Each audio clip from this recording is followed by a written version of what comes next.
সকলকে পথের পাঁচালী ক্লাসে স্বাগতম। আজকে আমরা ক্লাস 11-এর রাষ্ট্রবিজ্ঞান যেটা রয়েছে তার টেক্সট বই এবং অ্যান্সার সমেত আমরা প্র্যাকটিস করার চেষ্টা করব। আমরা যে টেক্সট বইটা পড়ছি ছায়ার টেক্সট বই দেখতে পাচ্ছি, নিউ সিলেবাস রয়েছে, new syllabus new question pattern. ছায়া রাষ্ট্রবিজ্ঞান, কার লেখা? নিমাই প্রামাণিক। ঠিক আছে, কাদের জন্য? Text book for class 11, text book for class 11 semester 1 সবাই দেখতে পাচ্ছ। তো আজকে থেকে আমরা ধীরে ধীরে শুরু করব বিভিন্নভাবে এবং প্রত্যেকটা ক্লাস ধীরে ধীরে করব। দেখো, এটা হচ্ছে সিলেবাস। একটি শাস্ত্র হিসেবে রাষ্ট্রবিজ্ঞানের প্রকৃতি ও পরিধি। ঠিক আছে,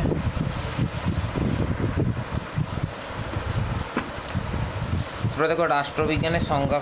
একটি শাস্ত্র হিসেবে রাষ্ট্রবিজ্ঞানের বিবর্তন, রাষ্ট্রবিজ্ঞান পাঠের প্রয়োজনীয়তা, রাষ্ট্রবিজ্ঞানের প্রকৃতি, রাষ্ট্রবিজ্ঞানের পরিধি, অনুশীলনী অনেক ধরনের রয়েছে।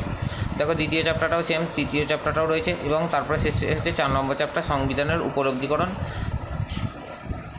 পরবর্তী পর্যায়ে দেখো রয়েছে, দেখিয়ে নিয়ে গেছে সিলেবাসটা।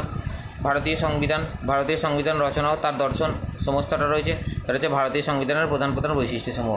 সব কিছু পড়বো। আজকে আমরা প্রথমে ইউনিট 1 থেকে শুরু করব। প্রথমে কী থেকে শুরু করবো? ইউনিট 1। ইউনিট 1-এ যে চ্যাপ্টার রয়েছে সেটা তোমরা দেখতে পাচ্ছ, একটি শাস্ত্র হিসেবে রাষ্ট্রবিজ্ঞানের প্রকৃতি ও পরিধি। একটি শাস্ত্র হিসেবে রাষ্ট্রবিজ্ঞানের প্রকৃতি ও পরিধি। Nature of and scope of political science as a discipline. Nature and scope of political science as a discipline, এটা হচ্ছে তোমাদের ফার্স্ট সিলেবাস। তো দেখো, ভিডিওতে যদি কারোর অসুবিধা হয় অবশ্যই একটু জানাবে, যে ভিডিও নিয়ে কোনো প্রবলেম যদি হয়ে থাকে। আমি যথাসাধ্য চেষ্টা করছি ভালোভাবে তোমাদেরকে পড়ানোর। দেখো, রাষ্ট্রবিজ্ঞান যে দেখো, এইখানে বই থাকবে, এখানে মেন লাইন দাগ দেবো, তার জন্য একটা কী রয়েছে, আমি হাইলাইটার নিয়ে রেখে দিয়েছি। তার সাথে দেখো লেখার জন্য তোমার রেখে দিয়েছি, যাতে তোমাদের বোঝাতে সুবিধা হয়। ওটা আমরা এই ভিডিও করছি যাতে তোমাদের যথাসাধ্য চেষ্টা করছি যাতে তোমরা ভালো করতে পারো। দেখো, প্রথমে দেওয়া আছে সর্বজন গ্রাহ্য সংজ্ঞার অভাব। সর্বজন গ্রাহ্য সংজ্ঞার অভাব। ঠিক আছে, কেন বলা হচ্ছে সেটা বুঝি। সর্বজন গ্রাহ্য সংজ্ঞার অভাব, তার কারণ দেখো, রাষ্ট্রবিজ্ঞান যেটা বলা হচ্ছে, রাষ্ট্র, তুমি একটা জিনিস বোঝার চেষ্টা করো, আমি বুঝিয়ে পড়াবো যাতে তোমাদের অসুবিধা না হয়। ধরো ভারতবর্ষ, তুমি ভেবে চলো ভারতবর্ষ। ঠিক আছে,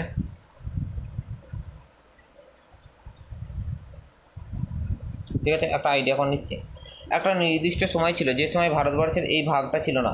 তখন ভারতবর্ষ বলতে এইখান থেকে তুমি শুরু করে পুরো এই এরিয়াটা, পুরোটা হিমালয় থেকে শুরু করে এইদিকে তোমার ফুল এরিয়াটা নিতে পারতে। মানে এইদিকে হচ্ছে তোমার এইখানটাই, একটু সাইড হয়ে গেল। ধরো এই এরিয়াটা যেটা রয়েছে সেটা কি বর্তমানে মায়ানমার। এখানটা হচ্ছে বাংলাদেশ।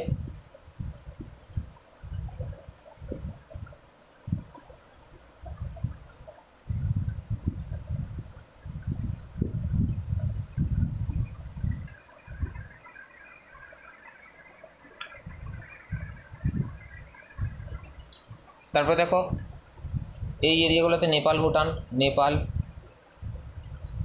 ভুটান। ঠিক আছে, এখানটা হচ্ছে আফগানিস্তান, পাকিস্তান। মানে এই বিরাট এরিয়াটা যেটা রয়েছে, বিরাট এরিয়াটা জুড়ে একটা ছিল ভারতবর্ষের রাষ্ট্র। কিন্তু এখন যদি ভারতবর্ষ রাষ্ট্র ভাবা হয় তখন তাহলে দেখো, এইখানটা থেকে তোমার বাংলাদেশ বাদ চলে যাবে। একটা আইডিয়া করে দিচ্ছি, বাংলাদেশ বাদ চলে যাবে। এইখান থেকে তোমার মায়ানমার বাদ চলে গেল। এই দিক থেকে তোমার এখানটায় ভুটান বাদ চলে যাবে। তারপর দেখো নেপাল বাদ চলে গেল, দিয়ে ভারতের মাথাটা একটা চলে এলো। মানে একটা আইডিয়া করে তোমায় বলার চেষ্টা করছি। তাহলে দেখো, রাষ্ট্রবিজ্ঞান যখন আমরা পড়ছি, আগে যখন ভালো পড়া হতো তখন বলা হতো ব্রিটিশ ইন্ডিয়া। তখন কী বলা হতো? British India. কিন্তু এখন শুধু কী হয়ে গেছে? ইন্ডিয়া বা ভারত। ঠিক আছে, এখন শুধু কী হয়ে গেছে? ইন্ডিয়া বা ভারত। এবার বলো, তোমাকে যদি ভারতবর্ষের তোমার রাজনৈতিক অবস্থান বলতে বলা হয়, সেটা একটা ভাগ চলে আসবে যেটা হচ্ছে 1947-এর আগে, 1947-এর আগে, আর একটা হচ্ছে 1947-এর পরে। অর্থাৎ তুমি বুঝতে পারছো যে কোনো একটা রাষ্ট্র সম্পর্কে যখন ধারণা নেওয়া হয়, সেটা এখন যেটা রয়েছে সেটা হয়তো এর আগে অন্য ধরনের ছিল। অর্থাৎ রাষ্ট্রটা সম্পর্কে তোমার সমস্ত জিনিসটাই কী হচ্ছে? চেঞ্জ হয়ে যাচ্ছে। এবার রাষ্ট্র সম্পর্কে যদি কোনো জিনিস চেঞ্জ হয়ে যায়, তাহলে আগে যে রাষ্ট্র সম্পর্কে পড়েছি সেটা সম্পর্কে এখন পড়তে গেলে সম্পূর্ণ আলাদা হয়ে যাবে। অর্থাৎ রাষ্ট্রের যে বিজ্ঞানটা রয়েছে সেটা একটা সময় নির্দিষ্ট সময় অনুযায়ী রাষ্ট্রের যেমন অবস্থায় সেই অনুযায়ী পেছিয়ে চলে আসে, সেই অনুযায়ী তোমার পরিবর্তনশীল হয়ে থাকে। সেই জন্য এই পরিবর্তনশীল হওয়ার জন্য রাষ্ট্রবিজ্ঞানের ঠিক তেমনভাবে সম্পূর্ণভাবে মানে কি বলবো একটা ডেফিনেট অ্যান্সার দেওয়া আজ পর্যন্ত সম্ভব হয়নি যে এটাকে রাষ্ট্রবিজ্ঞান বলা যেতে পারে। ঠিক আছে, ডেফিনেট অ্যান্সার দেওয়া তোমার সম্ভব হয়নি। এইখানে সেম জিনিসটাই তোমাদের বলার চেষ্টা করা হচ্ছে। কি বলছে দেখো, বলেছে মানব সমাজ ও মানব সভ্যতার ক্রমবিবর্তনের সঙ্গে সঙ্গে রাষ্ট্রবিজ্ঞান সম্পর্কিত ধ্যান ধারণা ও পরিবর্তন সাধিত হয়েছে এবং হচ্ছে। মানে কি বলতে চাইছে যে মানব সমাজ সভ্যতার ক্রমবিবর্তন হচ্ছে, যেমন এইমাত্র বোঝালাম যে বিবর্তন হচ্ছে, এই বিবর্তন হওয়ার জন্য রাষ্ট্রবিজ্ঞান সম্পর্কিত ধ্যান ধারণা ও পরিবর্তন সাধিত হচ্ছে বা হয়ে চলেছে। তাই অনবদ্য রাষ্ট্রবিজ্ঞানের একটি সর্বজনীন গ্রাহ্য দেওয়া সম্ভব হয়নি। বুঝে গেছো? এইখান থেকে একজন মন্তব্য করছে এস এল ওয়াসবি, ইংরেজিতে ওয়াসবি উচ্চারণটা সেই জন্য একটু অসুবিধা হচ্ছিল। সে কী বলেছে, রাষ্ট্রবিজ্ঞান সম্পর্কে বিভ্রান্তি ও মতপার্থক্য এবং এর পরিবর্তনশীল প্রকৃতি ও অনিশ্চিত আলোচনা ক্ষেত্রের সীমানা কোনো একটি নির্দিষ্ট সংখ্যাকে যথার্থতা দেয়নি। এবার তোমাকে প্রশ্ন কী করে দেবে বোঝো, মানে শুধু পড়বো না, অ্যান্সার সমেত আমরা চেষ্টা করব। আমরা দাগ দিচ্ছি দেখো, রাষ্ট্রবিজ্ঞান সম্পর্কে বিভ্রান্তি ও মতপার্থক্য এবং এর পরিবর্তনশীল প্রকৃতি ও অনিশ্চিত আলোচনা ক্ষেত্রে সীমানা কোনো একটি নির্দিষ্ট সংখ্যাকে যথার্থতা দেয় না, যথার্থ হতে দেয় না। দিয়ে বলবে, তোমাকে প্রশ্ন করবে যে উক্তিটি কার হবে, এস.এল. ওয়াসবি। বুঝে গেছে, এস.এল. ওয়াসবির উক্তি। এরকমভাবে তোমাদের প্রশ্ন করবে। অনুরূপভাবে দেখো, জেলিনেক মন্তব্য করেছেন, একটি সঠিক নামকরণের সমস্যা নিয়ে রাষ্ট্রবিজ্ঞানের মতো অন্য কোনো বিজ্ঞান অতখানি বিব্রত নয়। স্বাভাবিক কারণে বিভিন্ন রাষ্ট্রবিজ্ঞানী ভিন্ন দৃষ্টিকোণ থেকে রাষ্ট্রবিজ্ঞানের সংজ্ঞা প্রদানের প্রয়াস পেয়েছেন। বুঝে গেছে? এই লাইনটা তোমাকে তুলে প্রশ্ন করে দিতে পারে যে একটি সঠিক নামকরণ সমস্যা নিয়ে রাষ্ট্রবিজ্ঞানের মতো অন্য কোনো বিজ্ঞানের অতখানি বিব্রত নয়। স্বাভাবিক কারণে বিভিন্ন রাষ্ট্রবিজ্ঞানী ভিন্ন ভিন্ন দৃষ্টিকোণ থেকে রাষ্ট্রবিজ্ঞানের সংজ্ঞা প্রদানের প্রয়াস পেয়েছেন। উক্তিটি কার? কী হবে? জেলিনেক। উক্তিটি কার হয়ে যাবে? তোমার জেলিনেকের উক্তি হয়ে গেল। বুঝে গেছো? এবার দেখো, রাষ্ট্রবিজ্ঞান সম্পর্কিত যে সংজ্ঞাগুলো আছে সেটাকে তিন ভাগ করা হচ্ছে: রাষ্ট্রকেন্দ্রিক সংজ্ঞা, অরাষ্ট্রকেন্দ্রিক সংজ্ঞা এবং মার্ক্সীয় সংজ্ঞা। এটা সম্পর্কে আমরা ধারণা নেব। তাহলে রাষ্ট্রবিজ্ঞানের সংজ্ঞা,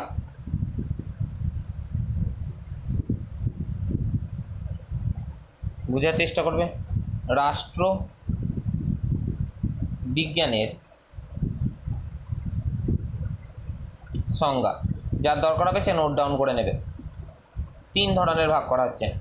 একটাকে কি বলা হচ্ছে রাষ্ট্রকেন্দ্রিক,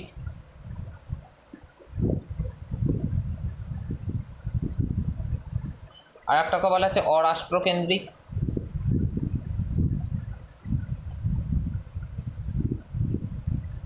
আর আরেকটা নাম দেওয়া হচ্ছে মার্ক্সীয়। আরেকটা নাম কি দেওয়া হচ্ছে? মার্ক্সীয়। ঠিক আছে? তাহলে তিন ধরনের পাচ্ছি, একটা রাষ্ট্রকেন্দ্রিক, একটা অরাষ্ট্রকেন্দ্রিক এবং আরেকটি মার্ক্সীয়। ঠিক আছে, আজকে আমরা যেটা সম্পর্কে পড়বো সেটা হচ্ছে রাষ্ট্রকেন্দ্রিক। আজকে আমরা কোনটা সম্পর্কে পড়বো? রাষ্ট্রকেন্দ্রিক।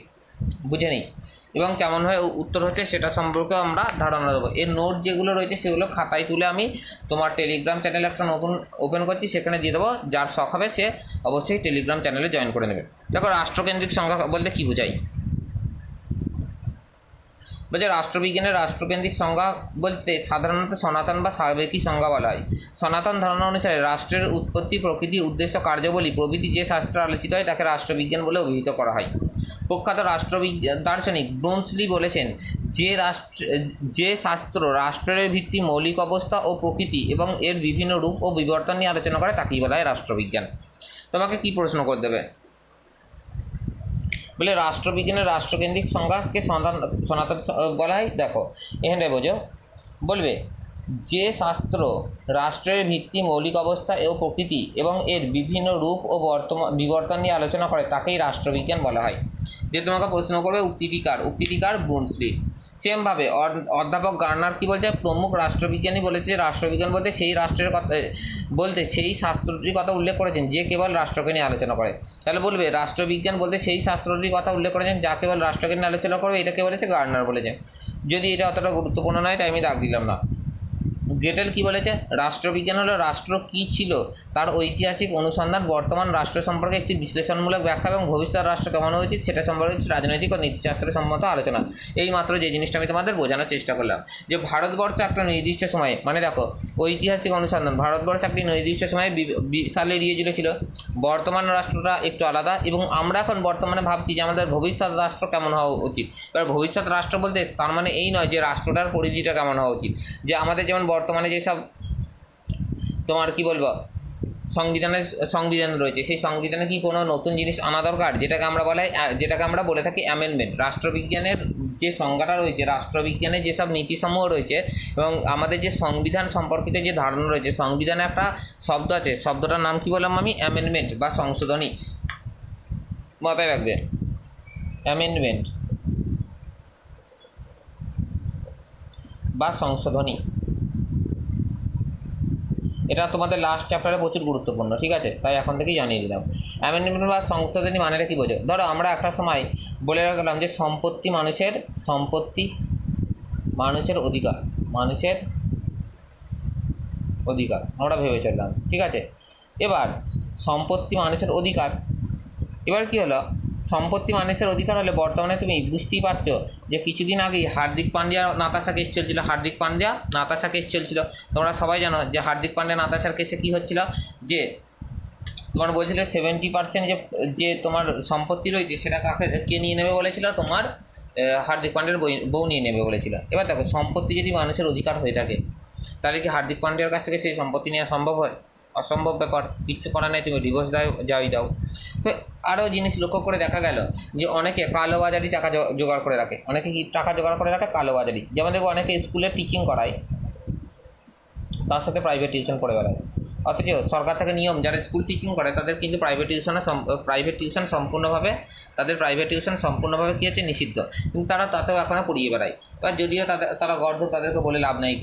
তাদেরকে বললে তারা কী হবে, নিজেদের পাওয়ারের ব্যবহার করবে। তার থেকে যেমন চলতে দাও, সুযোগে পেলে তখন আমরাও ঠুকবো একদিন সুযোগে পেলে, বুঝতে পেরেছ? এই ধরনের ব্যাপার হয়ে থাকে।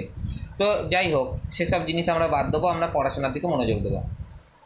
একটাই কথা বলা উচিত যে নিজের বিবেক ব্যবহার করে সমস্ত জিনিসটা কাজ করো। তুমি যেহেতু স্কুলে চাকরি করো, সুতরাং তোমার এটা প্রাইভেট টিউশনটা পড়ানো উচিত নয়। হ্যাঁ, তখন তোমার পড়ানো উচিত যখন তোমার হয়তো সেইখানে কোনো টিচার সেই সাবজেক্টে নেই, আর তুমি বাধ্য পড়াতে, সেইখানে জ্ঞান ছড়াবার জন্য যদি তুমি বাধ্য হয়ে থাকো, তখন সেটাকে অ্যালাউ করা যায়, বাকি টাইম অ্যালাউ করা যায় না। যাই হোক, এই যে আমরা যে নিয়মটা আবিষ্কার করলাম বা নিয়মটা যেটা আমরা তৈরি করলাম, যে স্কুল টিচিং যারা করছে তাদের প্রাইভেট টিউশন পড়ানো সম্পূর্ণভাবে নিষিদ্ধ, এটা তো একটা সংবিধানে তোমার নিয়ম কানুন হয়ে গেল। এবার এটা থেকে আমরা কি ধারণা পেলাম, যে আমাদের রাষ্ট্রটা দুভাগে ভাগ করা হচ্ছে। একটা হচ্ছে প্রাইভেট রাষ্ট্র, একটা হচ্ছে গভর্নমেন্ট রাষ্ট্র। মানে গভর্নমেন্টের অধিকারী যারা রয়েছে তারা যাতে নিজেদের পাওয়াটা প্রাইভেট অধিকারের আন্ডারে না নিয়ে আসতে পারে, মানে প্রাইভেটটাকেও যাতে মানে ম্যানিপুলেট না করতে পারে, ঠিক আছে। সেই জন্য কী হচ্ছে, এই নিয়মটা নিয়ে আসার চেষ্টা করা হচ্ছে। একটা সময় ভারতে ছিল সম্পত্তি মানুষের ব্যক্তিগত অধিকার ছিল বা ফান্ডামেন্টাল রাইট ছিল, ঠিক আছে। কিন্তু বর্তমানে এটাকে কী বলেছে, লিগাল রাইট। মানে হচ্ছে কি, তোমার সম্পত্তিতে তোমার অধিকারই থাকবে, যার নামে থাকবে তার অধিকারই থাকবে। কিন্তু তোমার যে কেন এই সম্পত্তির অধিকারটা তোমার লিগাল রাইট করেছিল বোঝো, যদি তুমি সংবিধানের সংশোধনী না লক্ষ্য করে দেখো, বা তোমার একটা আমাদের সিস্টেম রয়েছে লিবারেলাইজেশন, LPG, লিবারেলাইজেশন, প্রাইভেটাইজেশন, গ্লোবালাইজেশন। এই লিবারেলাইজেশনের টাইমে কী হয়েছিল, যারা ধরো আগেকার জমিদার ছিল তাদের 100 বিঘে 200 বিঘে এরকম জমি ছিল, 100 বিঘে 200 বিঘে জমি ছিল, ঠিক আছে। 100 বিঘে 200 বিঘে জমি থাকার জন্য কী হয়েছিল, তারা কী করলো, যে এই 100 বিঘে 200 বিঘে জমিটা তারা নিজেরা রেখে দিয়েছিল। এবার তুমি ভাবো, একজনের কাছে যদি 100 বিঘে থাকে, এরকম যদি গোটা 10 জন হয়, তাহলে তো 1000 বিঘে সবার, মানে ওই 10 জন মিলিয়ে নিয়ে নিল, তাহলে বাকিটা কী করবে? তার জন্য কী হলো, এইটা ভেস্ট করার জন্য সরকার নিয়ম করলো কি, একজনের কাছে 20 বিঘে বা 25 বিঘে, এর বেশি থাকার নিয়ম নয়, এর বেশি থাকতে দেওয়া হবে না। তাহলে বোঝো যে ভারতে সবার মধ্যে যাতে ইকুয়াল ডিস্ট্রিবিউশন হয় সম্পত্তি, তার জন্য একটা নতুন নিয়ম নিয়ে আসা হলো। অর্থাৎ আমরা পরবর্তী পর্যায়ে রাষ্ট্রটা কেমন হবে সেটা সম্পর্কে নতুনভাবে নিয়মকানুন আমরা তৈরি করতে সম্মত হচ্ছি। এটাই রাষ্ট্রকেন্দ্রিক আলোচনাতে বলা হচ্ছে। কি বলা হচ্ছে, যে বর্তমানে রাষ্ট্রটা কেমন, অতীতে কেমন ছিল এবং ভবিষ্যতে সেই রাষ্ট্রটা কেমন হওয়া উচিত, এটা সম্পর্কে যে বিজ্ঞান ধারণা দেয় বা যে বিষয় ধারণা দেয় তাকে কী বলা হচ্ছে, রাষ্ট্রবিজ্ঞান। এটা কে বলেছে দেখে নি, এই যে এটা কে বলেছে, অধ্যাপক জেটেল বলেছে। তারপর দেখো রাফেল কি বলেছে, রাফেল বলেছে আধুনিক রাষ্ট্রবিজ্ঞান এই কথা বলেছে, যা রাষ্ট্রকে স্পর্শ করে তাই রাষ্ট্রবিজ্ঞানের বিষয়বস্তুর অন্তর্গত।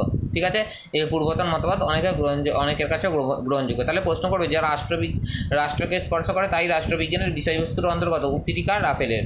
ঠিক আছে, পল জানে কি বলছে যে রাষ্ট্রবিজ্ঞান হলো সমাজবিজ্ঞানের সেই অংশ, এই লাইনটা এইটা খুব গুরুত্বপূর্ণ। রাষ্ট্রবিজ্ঞান হলো সমাজবিজ্ঞানের সেই অংশ যা রাষ্ট্রকে মৌলিক ভিত্তি ও সরকারের নীতি নিয়ে আলোচনা করে। ঠিক আছে, তাহলে রাষ্ট্রবিজ্ঞান কি? সেই সমাজবিজ্ঞানের সেই অংশ যা রাষ্ট্রের মৌলিক ভিত্তি ও সরকারের নীতি সম্বন্ধে আলোচনা করে। এটাকে কী, এটা এই যুক্তিটা কার? পল জানে। মানে রাষ্ট্রবিজ্ঞানের যে সমাজবিজ্ঞানের সেই অংশ যাকে রাষ্ট্রের মৌলিক ভিত্তি, যেটা আমরা এইমাত্র পড়ছিলাম সংবিধান, এবং সরকারের নীতি সম্বন্ধে মানে সরকার কেমনভাবে চলবে তার নীতিরাও কিন্তু সংবিধান। ঠিক আছে, সেটা সম্পর্কে আলোচনা করা। বুঝতে পেরেছ? এখান থেকে প্রশ্ন, এইখান থেকে তুমি নোট ডাউন করে নেবে যে রাষ্ট্রকেন্দ্রিক সংজ্ঞা যারা রয়েছে তারা কে কে রয়েছে। দেখো, ব্রুনসলি রয়েছে, গেটেল রয়েছে, পল জানে রয়েছে, লিকিক রয়েছে, বার্জেস রয়েছে, আর কে আছে? গার্নার রয়েছে। ঠিক আছে, এতগুলো। এখানে ক্যাটলিন রয়েছে। সুতরাং এগুলো হচ্ছে কি রাষ্ট্রকেন্দ্রিক সংজ্ঞার অন্তর্গত। তাহলে আমরা আজকে এতদূর পর্যন্ত খুব ভালো করে বুঝতে পারলাম। দেখো, এটার আমি নোটও তৈরি করে রেখেছি, সেই নোটটা আমি চেষ্টা করব PDF করে তোমাদের ছেড়ে দেওয়ার। ঠিক আছে, ভিডিওতে সমস্তটা ছাড়া সম্ভব হয় না, প্রচুর বড় হয়ে যাবে নোট। আমি একটু দেখানোর চেষ্টা করছি, ওয়েট করে একটুখানি।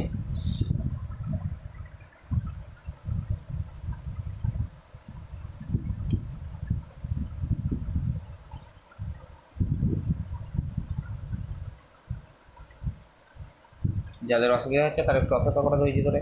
দেখো, এখানে করে দিয়েছি রাষ্ট্রবিজ্ঞানের সংজ্ঞা, রাষ্ট্রকেন্দ্রিক অরাষ্ট্রকেন্দ্রিক সংজ্ঞা আর মার্ক্সীয় সংজ্ঞা।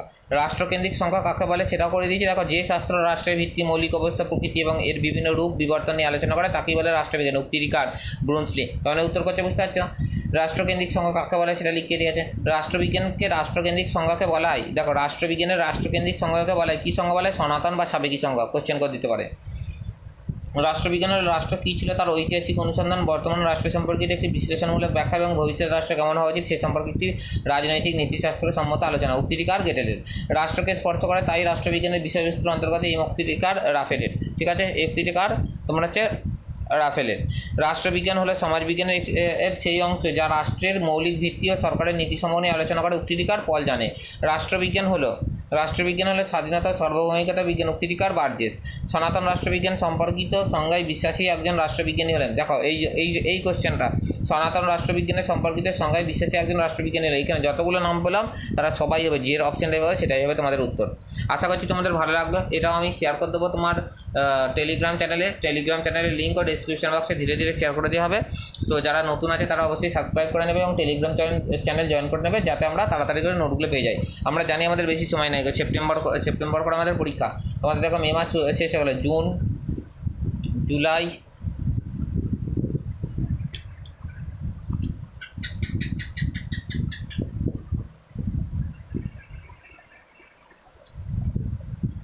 আগস্ট। ঠিক আছে, জুন, জুলাই, আগস্ট, এই 3 মাস তোমার কাছে সময় আছে। হিসেবের মধ্যে তোমার কাছে 90 দিন সময় আছে।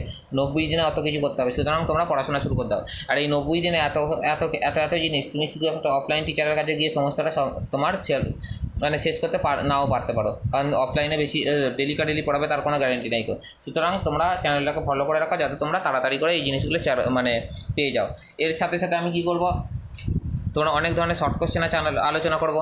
যেমন দেখো, এই বইটা আমি তোমাদের দেখাচ্ছি, কিনে নেওয়ার চেষ্টা করে, রাষ্ট্রবিজ্ঞান শিক্ষক ছায়ার, ডক্টর দেবব্রত সিংয়ের। এটা হচ্ছে সহায়িকা। ঠিক আছে, এই সহায়িকার অ্যান্সারগুলো করে নেওয়া তোমরা। অ্যান্সারগুলো যেগুলো আছে সেগুলো কেমনভাবে করতে হয় সেটা সম্পর্কে আমি এইখানেই ধারণা দিয়ে দেবো। অর্থাৎ তোমাকে কোনো জায়গায় না গিয়েই তুমি এইখান থেকে সব অ্যান্সার পেয়ে যাওয়ার চান্স থাকবে। ঠিক আছে, সুতরাং তোমরা রিস্ক নিয়ে এইখানে অবশ্যই সাবস্ক্রাইব করে রেখে দাও এবং পরবর্তী পর্যায়ে ভিডিওগুলো যেটা আপডেট রাখো। যদি পছন্দ হয়ে থাকে অবশ্যই একটা করে লাইক করবে এবং বন্ধুদের মধ্যে বেশি বেশি করে শেয়ার করো। কোনো অসুবিধা থাকলে কমেন্ট সেকশনে জিজ্ঞাসা করবে। ধন্যবাদ।